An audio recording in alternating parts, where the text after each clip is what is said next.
Lou Reed, Satellite of Love. I've loved that song for, I don't know, 45 years. What an amazing, innovative talent. That's the first song I used, I think.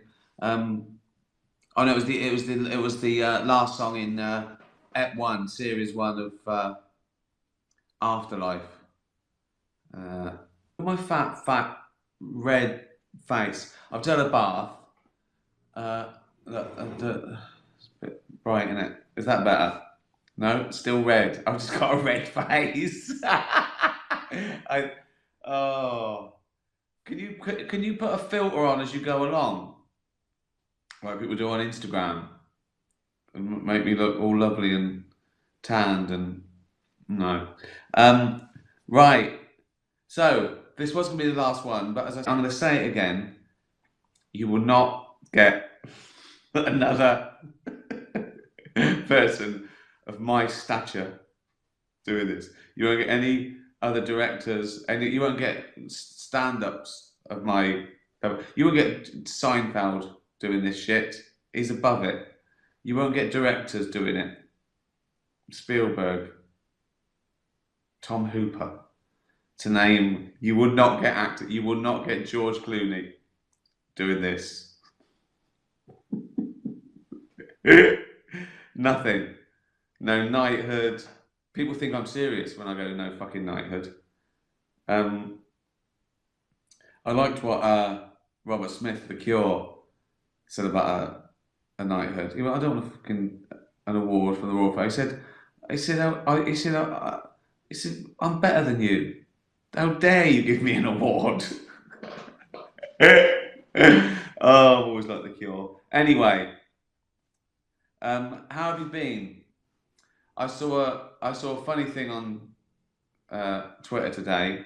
I can't really use it in my stand-up, but it would really be a good jumping off point. So someone without irony was having a go at someone for this book. I read a book, right, that they said promotes fascism. I think it was a thing about free speech. So it's one of those things that, you know, if you're right wing, you're a fascist, right? So that's one thing, right? But what they said in this tweet was, remember, without irony, they said, this book promotes fascism, it should be burnt. Is there anything more fascist now? I mean, there's just the word fascist now. It just means someone you don't like, really. Someone who wouldn't let you park there. And you know, a while ago I would have retweeted it or argued, but now you look at their profile and you go, oh, it's just a series of slogans and acronyms and abbreviations. It's the equivalent of like a 15-year-old wearing a jean jacket with 1,000 badges telling you what they like and what they don't. What gets me in some profiles, right, is they have things like, in their profile, they have things like human rights. Yeah? Like, yeah, good. Well, like we're meant to go, what, you're for human rights? That is amazing. That's amazing that you're for human rights. Well done. Well done, mate. Anti-fascist. Really? You're anti-fascist? Well, fucking hell. Are you anti-murder as well? It's like we're meant to go, well, this guy, he's for human rights and he doesn't like murdering people.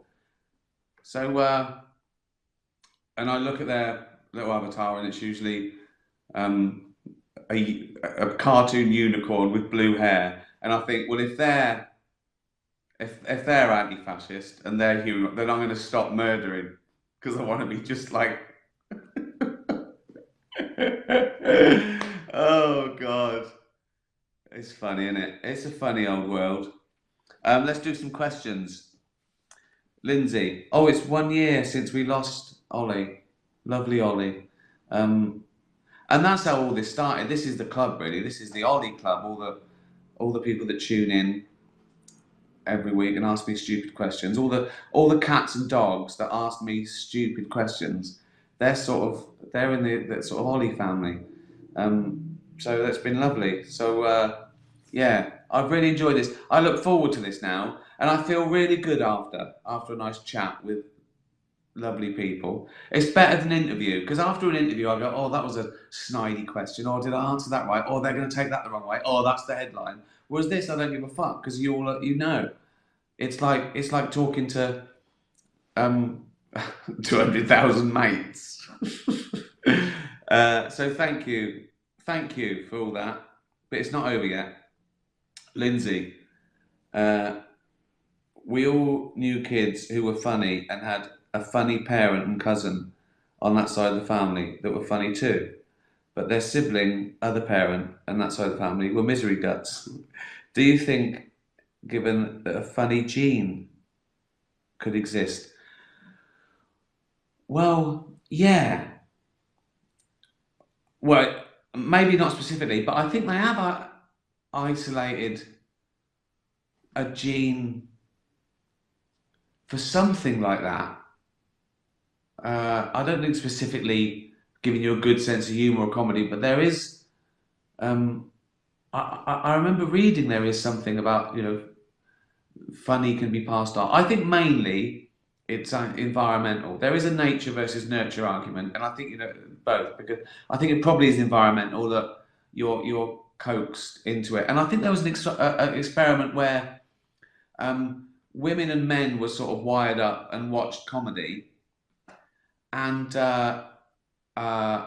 women were more triggered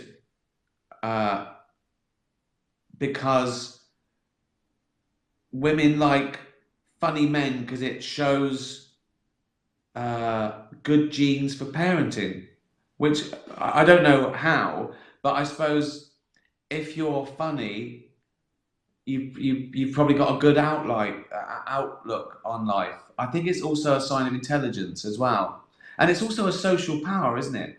People are funny because it gives them an advantage in life. It's no coincidence that you don't need to be funny if you're 6'5" and brilliant at fighting, and you know what I mean. You don't have to be funny. So I think there is something to do with it. There must be some sort of social advantage for being funny. So it probably is some sort of selective process, sort of group selection. So I think it's a bit of both. So I think there probably is a funny gene, not literally, but there is something like that, and that's what I don't believe that thing that men are funnier than women. I don't think that's true. I think men try to be funnier more than women because obviously women, evolutionarily speaking, the man showing off. So it might be that I don't know, but yeah, I think there probably is. It's a bit of both, a bit of nature and nurture going on. I should ask Sam Harris that. He knows everything, which is annoying, isn't it? Leopold and Loveday. We will miss Ricky's bollocks terribly. Think of someone just tuning in. Just like a weird love letter from two cats. It's like Keats. We will miss your bollocks terribly. We wish you all the love this universe has to give. Could you please sing us a happy song? Oh God! All right, a happy song. Well, I only know. I'll do a Brent song, shall I? Oh, this is kill two birds with one stone because someone, is it Leanne or Leah, wanted me to do an American accent, and Brent sings his songs in an American accent. So this is two birds with one stone. What's the happiest Brent song? Ooh la la, right. Sold my shack in Memphis, bought me a Chevrolet, 6 string in the back and a bottle of Jack. and I headed down to Mexico way, singing ooh la la la, ooh la la la la lay, ooh la la la la la la la. It's a beautiful day, oh, it's a beautiful day. There you go. Ooh La La by David Brent, sung by me in an American accent. 2 questions for the price of 1. And there's probably a backlog, isn't there, of people that are waiting for loads of shows that didn't got. Oh, you know, it's a nightmare. I'm not doing it anymore. It's too hard. It's too stressful. Just going to do this, shit like this, and the odd stand-up going to a country I like. Just pottering around. A retired global megastar. I think I could do it. I think I could still be a global megastar and do as much, but in a lazy way. So, like Jerry Seinfeld, he doesn't do a new show every time. He rolls it over. He's got like a generic, you're seeing Jerry Seinfeld. He said he's like General Motors, he just fires the bottom 10% sort of every year. So, you know, it evolves, but I don't know whether that was an English thing because of Edinburgh, where you have to do a new show every year, or the DVD market when that was big at Christmas. Now it's different. Now if I had like, I just did the greatest, like the Rolling Stones. That's what I do. I'd just be like the Rolling Stones. After Supernature, I do the best of and just, you know, do some new stuff every. Think how much new material I came up doing this shite. This is more. This is more shit comedy than anyone's ever produced ever, and it was all free. I hope that answers your question, Daniel. Harry the cat. Mum has a best room that I'm not allowed in. This is where I spend most of my time. If caught, I roll on my back, engage cute eyes, and voila. Do you have a Miss Pickle free zone? Or has she got you wrapped around her paw? Well, she sort of goes where she wants, except we have to watch the front door because she's so curious. She wants to get in every cupboard, get on every. You can see her looking at stuff. You know what I mean, like a high shelf, and she thinks, "I haven't been up there yet." And you want to go, "Well, don't try that because you're going to knock everything over, you fucking hefty idiot." Right? So you have to sort of keep it up. She tries to get on stuff. She gets in things. She gets in the freezer. You know, if you open the oven, it's like, oh. But there's nowhere she can't go. Ollie wasn't allowed in the bedroom because she weed on the bed once. We couldn't trust her. So no, Pickle's sort of allowed to go anywhere. You just got to watch her in case you shut her in. She just follows you. If she's asleep, right, and Jane gets up to go somewhere, she'll go, what's she doing? What, Mum? What you?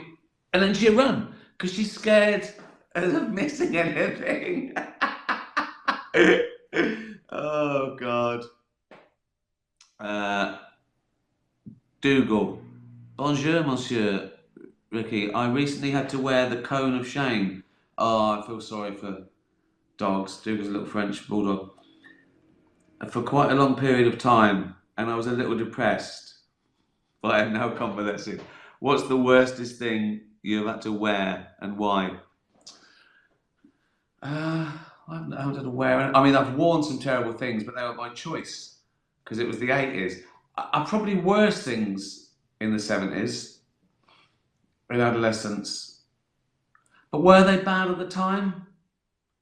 Probably not. I mean, I think that you look back and you go, fuck me, look at my hair. But at the time, you probably thought, fucking hell, look at my hair. So I'm not really ashamed of anything I did because you can't be because it's relative to the time.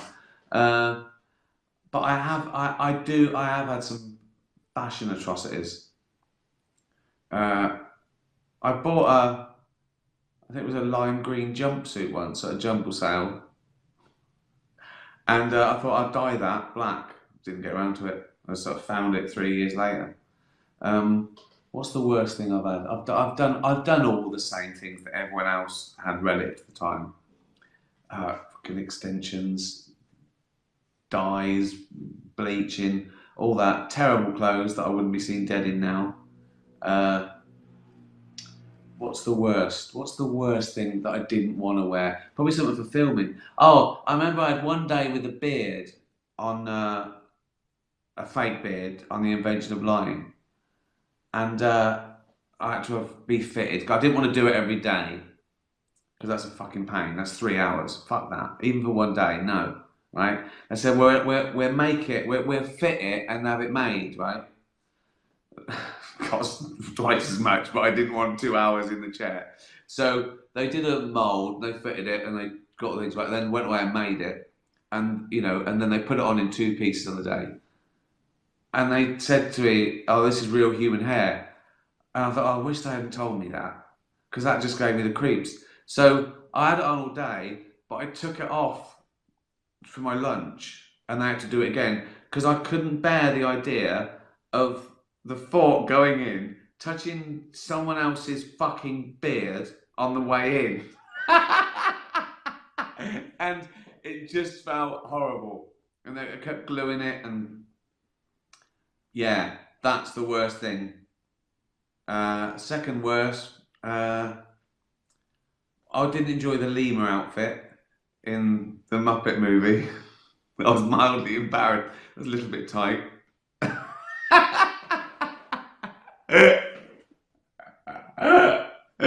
So, yeah.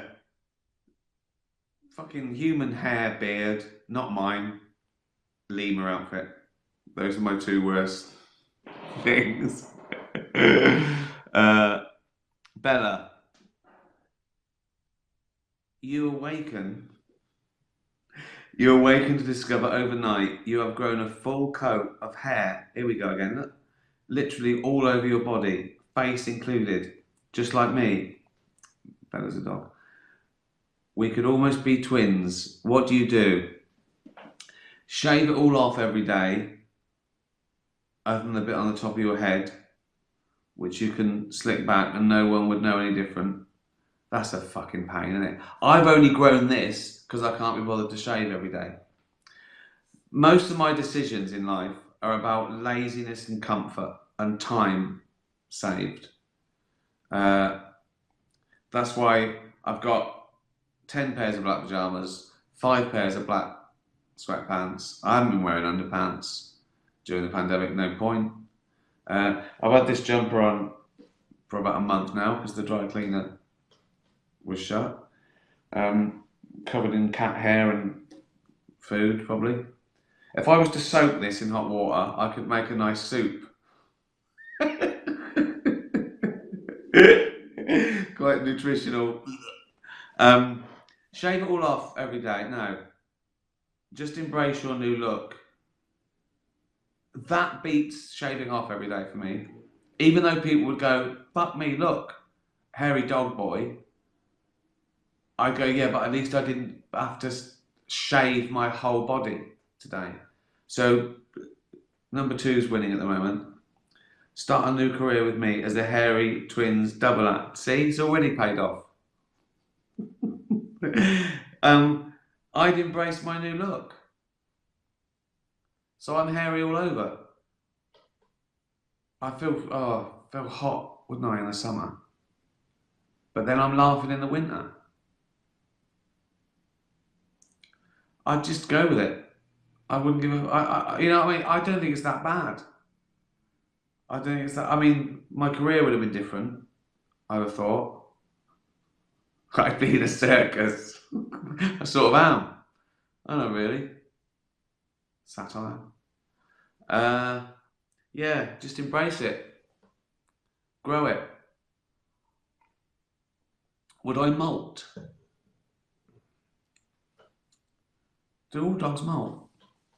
I heard that, is this true? That the doodle the Labradoodle, whatever, the cockapoo, right? Dogs were bred with poodles because poodles were sort of hypoallergenic. They didn't have the dander or they didn't molt. So people who were allergic to dogs weren't allergic to poodles. Is that true? So that was sort of the invention of the doodle. That you could have can that be true? Or was it just fashion? Is that bullshit? Someone might know. Uh, slow down. I've been talking too much. Joey, would you rather wake up as a 10-year-old from the neck up or the neck down? Fucking hell. So I wake up and I've either got a puny little 3-foot body and this old fat head. God, that'd hurt my neck, wouldn't it? Or my fat old 5'8" body with a tiny little young head. It can't be that one. Oh, fucking hell. Oh, Joey, you always ask the word. I'm going to ask Sam Harris this one. Oh, God. Well, hold on, though. Right, so I think the little 10-year-old body, because then all my organs would be great. I'd be shorter, right, and look a bit weird. But I assume that would grow so soon. So in 8 years, I'd have an 18-year-old body. So you wouldn't really. So in height and everything, you wouldn't tell the difference. And I'd have a great liver. I'd be getting older, wrinkled, but I'd be wise.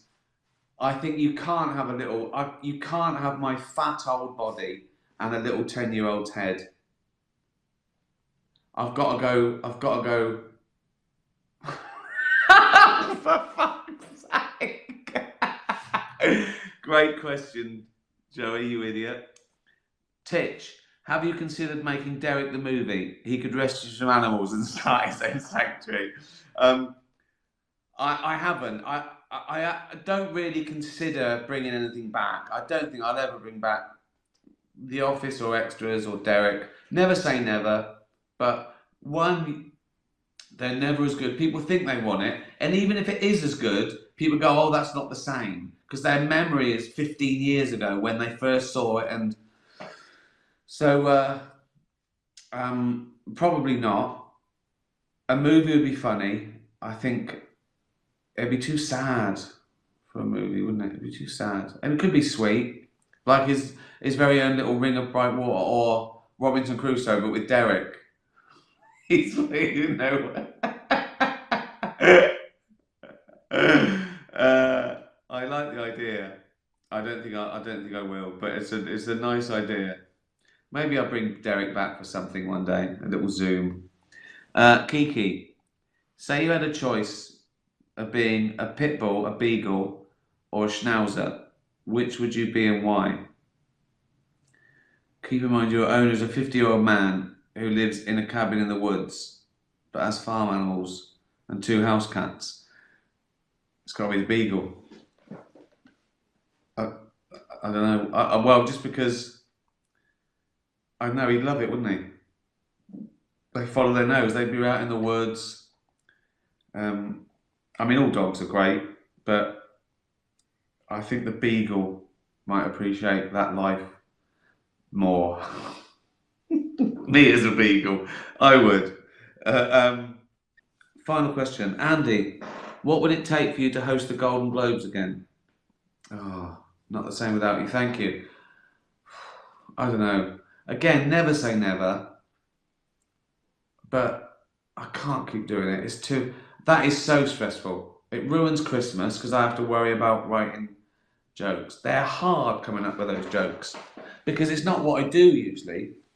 And they've got to work. You can't even practice them. So it's I don't think people know how hard it is to just do it. But then to really fucking go for it. Get those jokes past censors. Say things to people's faces. Actually say it in front of huge corporations, CEOs, the biggest producers, broadcasters of the world. it's fucking. I do it like I couldn't give a shit, but it's hard work. It's hard work to do it as well as you can, because this is simple. You don't just even if you come up with how good it is, a lot of people worry about it, and so you've got to fight to make it good, even if you've come up with something that's good, because everyone's scared of fucking complaints and everyone wants to please everyone, and that's why they're usually anodyne. So it's tough to get your own way to make it as good as you know you can make it. And I don't know why I bother. You'll miss me when I'm gone. You'll go, oh, we should have let him, we shouldn't have bothered him. We should have just let him do what he wants. He knows what he was doing. But we right, there you go. 3 more to go. Thanks very much, everyone. Look at my fat, shiny, red fucking... How can I be both plump and wrinkled? That's impossible. I've done the impossible. Tatty bye, everyone. Be nice to animals. Tatty bye.